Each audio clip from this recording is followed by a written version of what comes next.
7편, 이건 너무 쉽다. 김종영은 의자 깊숙이 등을 기댔다. 스탠리 드러큰밀러의 브리핑이 끝난 회의실에는 괴물들의 뜨거운 숨소리만이 가득했다. 1992년의 기억이 뇌리를 스치고 지나갔다. 영란은행은 강했다. 그렇다. 1992년에 영국은 비록 모순에 빠져 있었지만 세계 금융의 중심 중 하나였다.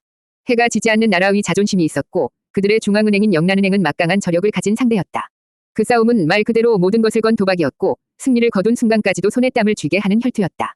하지만 지금 1997년의 태국은 달랐다. 종영은 5년의 공백이라는 불안감을 완전히 지워버렸다. 그럴 필요조차 없었다. 눈앞에 펼쳐진 데이터는 너무나도 명확했다. 이건 종영이 나직하게 입을 열자 모든 시선이 그에게로 집중됐다. 1992년보다 훨씬 더 쉽겠군. 그의 목소리에는 한치의 망설임도 없었다. 그것은 오만한 자신감이 아니라 완벽하게 계산된 사실의 확인이었다. 맞습니다, 보스. 한 매니저가 흥분을 감추지 못하고 끼어들었다. 영국은 경제 펀더멘털이라도 튼튼했습니다. 하지만 태국은 어떻습니까? 그들의 성장은 전부 해외에서 빌려온 빚으로 쌓아 올린 모래성입니다. 실물 경제는 이미 썩어 문드러지고 있습니다. 고정 환율제, 스탠리가 핵심을 짚었다. 영국은 독일 마르크화라는 동등한 체급의 상대에게 묶여 있었습니다. 하지만 태국은 미국 달러라는 헤비급 챔피언에게 자신을 묶어버렸습니다. 미국 경제가 강해질수록 태국은 그 무게를 감당하지 못하고 스스로 찢겨 나가고 있는 겁니다. 종영은 희미한 미소를 지었다. 그가 잠들어 있던 5년 동안 이 괴물들은 완벽한 사냥감을 찾아냈을 뿐만 아니라 그 사냥감의 숨통을 끊을 모든 시나리오까지 준비해 놓았다. 그가 겪은 5년의 정보 공백은 이 명확한 진실 앞에서 아무런 장애도 되지 않았다. 설계자가 누구든 이 판은 내가 이긴다. 1992년에는 그가 직접 역사의 흐름을 읽고 작전을 설계했다. 하지만 1997년 그는 이미 완벽하게 차려진 진수성찬 위에 숟가락을 얹기만 하면 되었다. 이보다 더 쉬운 승리가 있을까? 그들은 종영이 다시 입을 열었다. 스스로 무덤을 팠군. 우리는 그저 흙을 덮어주기만 하면 되는 일이다. 회의실의 공기가 뜨겁게 달아올랐다. 맹수들의 탐욕이 노골적으로 드러났다. 김종영의 가슴 속에서 1997년 대한민국에 대한 막연한 불안감이 옅어졌다. 이건 태국의 문제일 뿐이다. 그리고 나는 조지 소로스는 금융인으로서 마땅히 해야 할 일을 하는 것이다. 시장의 비효율성을 바로잡고 그 대가로 수익을 얻는다. 그는 승리를 확신했다. 이건 전쟁 축에도 끼지 못할 일방적인 학살이 될 것이다. 8편, 작전 설계. 좋아. 종영은 테이블을 손가락으로 툭툭 두드렸다. 승리를 확신한 사냥꾼의 여유로운 몸짓이었다. 이제 어떻게 사냥할지 구체적인 설계를 들어보지. 스탠리 드러큰밀러가 기다렸다는 듯 화면을 넘겼다. 작전명, 타일랜드 멜트다운이라는 글씨가 떴다. 작전은 총 3단계로 진행됩니다. 스탠리는 이미 5년의 공백 따위는 없는 1992년에 그 냉철한 보스가 돌아왔음을 확신하고 브리핑을 이어갔다. 1단계, 탐색 리투라는 이미 성공적으로 마쳤습니다. 지난 몇 주간 우리는 소규모 자금으로 바트화를 시장에 내다 팔았습니다. 태국 중앙은행은 즉각 반응했습니다. 그들은 보유한 달러를 팔아 우리가 내놓은 바트화를 전부 사들이며 환율 방어에 나섰습니다. 한 매니저가 비웃음을 흘렸다. 덕분에 우리는 그들의 방어 패턴과 남은 실탄의 규모를 정확하게 파악했습니다. 그들은 생각보다 더 멍청하고 더 가난했습니다. 이제 2단계입니다. 스탠리의 목소리에 힘이 들어갔다. 총공격, 더 스퀴즈입니다. 화면에 3가지 핵심 전략이 떠올랐다. 첫째, 선물한 시장입니다. 우리는 지금 당장 태국 은행들을 포함한 전 세계 은행들로부터 막대한 규모의 바트화를 빌릴 겁니다. 그리고 그 빌린 바트화를 시장에 전부 내다 팔아 달러로 바꿔버립니다. 종영은 그 전략의 의미를 정확히 알고 있었다. 공매도, 지금 당장 비싼 값의 바트화를 팔고 몇 달 뒤 바트화가 폭락했을 때 싼 값에 다시 사서 갚으면 된다. 그 차액이 고스란히 수익이 된다. 둘째, 현물시장 동시 타격입니다. 스탠리는 손가락 2개를 펼쳤다. 우리가 보유한 자본, 그리고 레버리지를 일으켜 동원할 수 있는 모든 자금을 동원해 외환시장에서 바트화를 실시간으로 팔아치웁니다. 태국 중앙은행이 달러를 풀어서 방어하는 속도보다 더 빠르고 더 거대하게 쏟아부을 겁니다. 그들의 방어막에 구멍을 내는 겁니까? 아니, 종영이 스탠리의 말을 가로챘다. 구멍을 내는 게 아니다. 방어막 자체를 부숴버리는 거지. 스탠리가 만족스러운 미소를 지었다. 정확합니다, 조지. 그들의 달러 금고가 바닥을 드러낼 때까지. 셋째, 그리고 가장 중요한 것. 스탠리는 심리전이라는 단어를 띄웠다. 우리가 움직이기 시작하면 다른 맹수들도 피냄새를 맡을 겁니다. 조지 소로스가 태국을 공격한다는 소문 하나면 충분합니다. 전 세계의 헤지펀드들이 우리를 따라 바트화를 팔아치우기 시작할 겁니다. 태국 중앙은행은 전 세계를 상대로 싸워야 할 겁니다. 종영은 고개를 끄덕였다. 완벽한 시나리오였다. 그는 스탠리에게 물었다. 동원 가능한 자금은 우리가 직접 동원할 수 있는 자금만 100억 달러. 레버리지를 포함하면 그 5배, 아니 10배까지도 가능합니다. 100억 달러. 1992년 영란은행을 무너뜨렸던 그 금액이다. 하지만 이번 상대는 훨씬 약했다. 태국 중앙은행의 남은 실탄은 300억 달러가 채 되지 않습니다. 하지만 그중 절반 이상은 당장 현금화할 수 없는 자산들입니다. 실질적인 방어 자금은 100억 달러 내외로 추정됩니다. 상대의 패를 완벽하게 읽고 시작하는 게임이었다. 종영은 자리에서 일어섰다. 회의실의 모든 괴물들이 숨을 죽이고 그의 마지막 명령을 기다렸다. 좋다. 그의 목소리가 회의실을 울렸다. 작전 개시. 태국 중앙은행에 숨쉴 틈조차 주지 마라. 그들의 금고가 바닥을 드러낼 때까지 단 1분도 멈추지 마. 9편, 탐색전. 시작하게. 김종영의 나직한 명령이 무겁게 가라앉은 회의실을 울렸다. 축배를 들거나 환호하는 사람은 아무도 없었다. 퀀텀 펀드의 괴물들은 마치 잘 벼린 기계의 부품처럼 즉각적으로 자신의 위치에서 움직이기 시작했다. 키보드 두드리는 소리가 빗소리처럼 회의실을 채웠다. 스탠리, 네, 보스. 1차 탐색전. 자금은 5억 달러로 한정한다. 우리가 원하는 것은 그들의 반응 패턴이다. 얼마나 빠르고 얼마나 강하게 나오는지 확인해. 알겠습니다. 스탠리 드러큰밀러가 트레이딩 데스크를 향해 고개를 끄덕였다. 이미 모든 준비는 끝나 있었다. 1차 물량 투입. 그 말이 떨어지기 무섭게 뉴욕의 외환 시장에서 거대한 매도 주문이 체결되기 시작했다. 5억 달러. 한국가의 입장에서는 감당하기 어려운 거금이 아니었지만 특정 통화를 무너뜨리겠다는 신호로서는 차고 넘치는 금액이었다.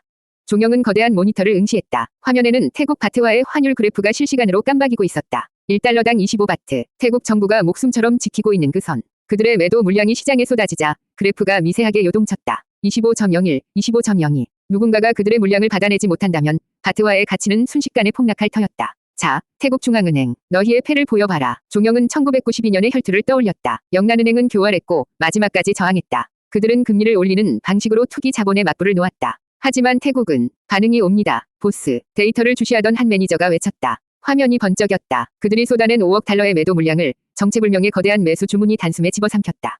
요동치던 환율 그래프는 다시 25바트 선에 못 박힌 듯 고정되었다. 스탠리가 즉각 분석을 내놓았다. 태국 중앙은행입니다. 보유하고 있던 달러를 시장에 풀어 우리가 던진 바트화를 전량 매수했습니다. 환율 방어에 나선 겁니다. 회의실에 있던 괴물들의 입가에 희미한 미소가 번졌다. 가장 어리석고 가장 예측하기 쉬운 방식이었다. 흥미롭군. 종영이 말했다. 우리가 미끼를 던지자 녀석들은 거침없이 물었어. 네, 보스. 그들의 대응 방식은 지극히 단순합니다. 누가 팔든 우리가 다 사겠다. 오직 그뿐입니다. 다른 카드는 없는 건가? 종영이 물었다. 금리를 인상해서 바트화의 가치를 올릴 생각은 전혀 없습니다. 스탠리가 고개를 저었다. 이미 부동산 거품이 꺼지기 시작한 마당에 금리를 올린다. 그건 기업들을 모조리 파산시키고 자살하겠다는 소리입니다. 그들에게 남은 선택지는 오직 하나. 외환보유고를 태우며 환율을 방어하는 것뿐입니다. 모든 것이 그들의 시나리오대로였다. 1992년에 영란은행은 상대하기 까다로운 사자였다. 하지만 1997년에 태국중앙은행은 덫을 보고도 달려드는 굶주린 짐승에 불과했다. 이건 종영은 자신도 모르게 중얼거렸다. 너무 싱겁군. 5년의 공백에 대한 불안감은 눈 녹듯 사라졌다. 이 정도 수준의 상대라면 그가 5년이 아니라 10년을 잠들었다 깨어났어도 결과는 같았을 것이다.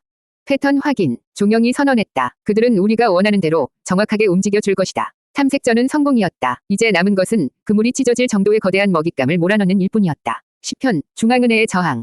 탐색전은 끝났다. 김종영의 목소리가 회의실의 공기를 갈랐다. 1차 공격으로 태국중앙은행의 패를 완벽하게 읽어낸 그의 눈에는 일말의 망설임도 없었다. 스탠리, 네, 보스. 2단계 개시. 펀드의 모든 가용 자원을 투입해. 우리가 동원할 수 있는 모든 자본과 레버리지를 이용해. 목표는 종영은 모니터에 떠있는 25바트라는 숫자를 노려보며 차갑게 말했다. 저 숫자를 지키려는 놈들의 금고를 바닥내는 거다. 단 한 푼도 남김없이. 알겠습니다. 2단계 더 스퀴즈 개시. 그 순간 퀀텀 펀드는 단순한 헤지펀드가 아니었다. 그것은 국가를 사냥하는 거대한 전쟁 기계였다. 5억 달러가 아닌 수십억 달러에 달하는 천문학적인 매도 주문이 태국 외환 시장을 향해 쓰나미처럼 밀어닥쳤다. 매도, 매도, 매도. 트레이더들의 외침이 쉴 새 없이 터져 나왔다. 바트와 환율 그래프가 미친 듯이 요동쳤다. 25바트를 지키던 방어선이 거대한 파도에 휩쓸리는 둑처럼 위태롭게 흔들렸다. 태국 중앙은행, 필사적으로 막고 있습니다. 그들이 달러를 쏟아붓고 있습니다. 우리가 파는 족족 다 받아내고 있습니다. 모니터에는 그야말로 피 튀기는 전투가 실시간으로 펼쳐졌다. 퀀텀 펀드가 수십억 달러의 바트화를 팔면 태국 중앙은행은 그만큼의 달러를 내다 팔아 자국 화폐를 사들였다.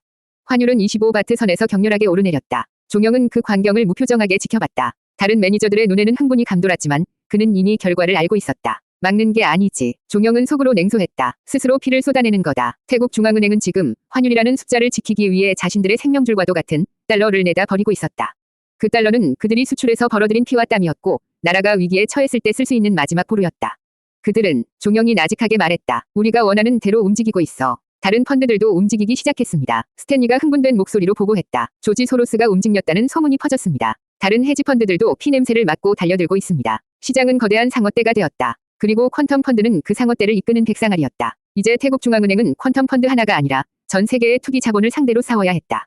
그들의 외환 보유고 얼마나 버틸 것 같나? 종영이 물었다. 어제까지 총 300억 달러였습니다. 하지만 오늘 오전에만 최소 50억 달러 이상을 소진한 것으로 보입니다. 이 속도라면 스탠리는 말을 잇지 못했지만 그 의미는 분명했다. 며칠 버티지 못한다. 종영은 1992년에 자신과 1997년에 자신이 겹쳐지는 것을 느꼈다. 5년의 공백, 그것은 아무런 의미도 없었다. 시장의 탐욕과 공포의 원리는 5년 전이나 지금이나 똑같았다. 지킬 수 없는 것을 지키려는 자는 모든 것을 잃는다. 이건 전쟁이 아니다. 종영은 조용히 선언했다. 일방적인 도살이다. 모니터 속에서 태국중앙은행은 여전히 필사적으로 저항하고 있었다. 그들의 달러는 거대한 용광로 속으로 쏟아붓는 눈송이처럼 속절없이 사라지고 있었다. 종영은 스탠리에게 마지막 명령을 내렸다. 그들이 가진 마지막 1달러까지 전부 태워버리도록. 공격을 멈추지 마. 그렇다. 이미 늦었다. 태국 중앙은행이 항복을 선언하는 것은 이제 시간 문제일 뿐이었다. 11편 최후의 일격. 전쟁은 소강 상태에 접어든 듯 보였다. 아니, 정확히는 태국 중앙은행이라는 거대한 짐승이 과다출혈로 쓰러지기 직전 마지막 숨을 몰아쉬는 것처럼 보였다. 뉴욕의 퀀텀 펀드 사무실, 모니터 속의 환율 그래프는 여전히 1달러당 25바트 선에서 처절하게 버티고 있었다. 하지만 그 이면의 데이터를 들여다보는 펀드 매니저들의 얼굴에는 이미 승리자의 미소가 걸려 있었다. 보스, 스탠리 드러큰밀러가 피로가 섞인 흥분으로 보고했다. 그들의 저항이 눈에 띄게 약해졌습니다. 데이터는 종영이 짧게 물었다. 우리가 10억 달러를 쏟아부으면 이전에는 즉각 10억 달러의 매수세로 막아냈습니다. 하지만 지금은 고작 1억 달러, 2억 달러씩 끊어서 방어하고 있습니다.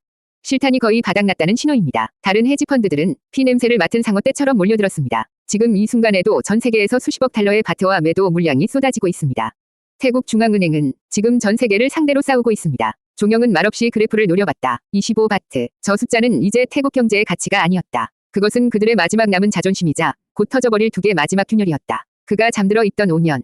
그 공백이 무색하게도 시장의 본질은 변하지 않았다. 지킬 수 없는 것을 지키려는 자의 말로는 언제나 비참했다. 그들은 종영은 1992년의 영국을 떠올렸다. 그때는 적어도 금리 인상이라는 마지막 발악이라도 했다. 점점점. 다른 카드가 없습니다. 스탠리가 단언했다. 그들은 외환보유고라는 외통수에 스스로 갇혔습니다. 우리가 할 일은 저 금고의 문을 부수는 것이 아니라 그저 텅 비게 만드는 것뿐입니다. 종영은 자리에서 일어섰다. 회의실의 모든 괴물들이 숨을 죽이고 그를 바라봤다. 탐색전은 끝났다. 본 게임도 사실상 끝났다. 이제 남은 것은 사형 집행뿐이었다. 그는 트레이딩 데스크를 향해 걸어갔다. 모니터 속에서 25바트라는 숫자가 절박하게 깜박였다. 마치 살려달라고 애원하는 것처럼 종영은 그 숫자를 차갑게 내려다보며 마지막 명령을 내렸다. 지금까지 투입한 것과 동일한 규모. 아니, 그는 말을 정정했다. 우리가 가진 모든 것을. 스탠리의 눈이 커졌다. 보스, 그건 그들의 숨통을 확실하게 끊어야지. 종영의 목소리는 얼음장처럼 차가웠다. 지금 이 순간부로 퀀텀 펀드가 보유한 모든 포지션, 동원할 수 있는 모든 레버리지를 이용해 바트화를 시장에 쏟아부어라. 전략 매도. 그것은 명령이 아니었다. 그것은 사형 선고였다. 실행. 스탠리의 외침과 동시에 퀀텀 펀드라는 거대한 쓰나미가 태국 중앙은행의 마지막 방어선을 덮쳤다. 시장이 감당할 수 없는 천문학적인 매도 물량이 폭포수처럼 쏟아졌다. 방어선이 한 트레이더가 비명처럼 외쳤다. 모니터 속 그래프가 25바트라는 선을 맥없이 통과했다. 둑이 무너졌다. 25.5, 26, 27. 숫자가 미친 듯이 솟구쳤다. 그것은 환율이 오르는 것이 아니었다. 태국 바트화의 가치가 실시간으로 종이 조각이 되어가는 순간이었다. 방어선은 무너졌다. 12편 바트화 무너지다. 항복입니다. 보스. 태국 중앙은행 시장 개입을 포기했습니다. 방어선이 무너진 순간 태국 바트화의 가치는 날개 없는 새처럼 추락했다. 1달러당 25바트였던 환율은 불과 몇 시간 만에 30바트, 35바트를 돌파하며 폭주했다. 그들이 쌓아 올린 허상의 탑이 무너지는 데는 단 하루도 걸리지 않았다. 퀀텀 펀드의 사무실은 승리의 환호성으로 가득 찼다. 1992년 영란은행을 무너뜨렸을 때와는 또 다른 종류의 더 쉽고 압도적인 승리였다. 괴물들은 서로를 얼싸안고 샴페인을 터뜨렸다. 수익 집계. 스탠리 드러큰밀러의 목소리가 흥분으로 떨렸다. 이번 공격 한 번으로 우리가 확보한 수익 최소 20억 달러 이상입니다. 20억 달러. 한 국가의 중앙은행을 파산시키고 얻어낸 대가였다. 종영은 창밖을 내다봤다. 뉴욕의 마천루는 아무 일도 없다는 듯 평화로웠다. 그는 5년의 공백을 뛰어넘어 다시 한번 조지 소로스로서 압도적인 승리를 거두었다.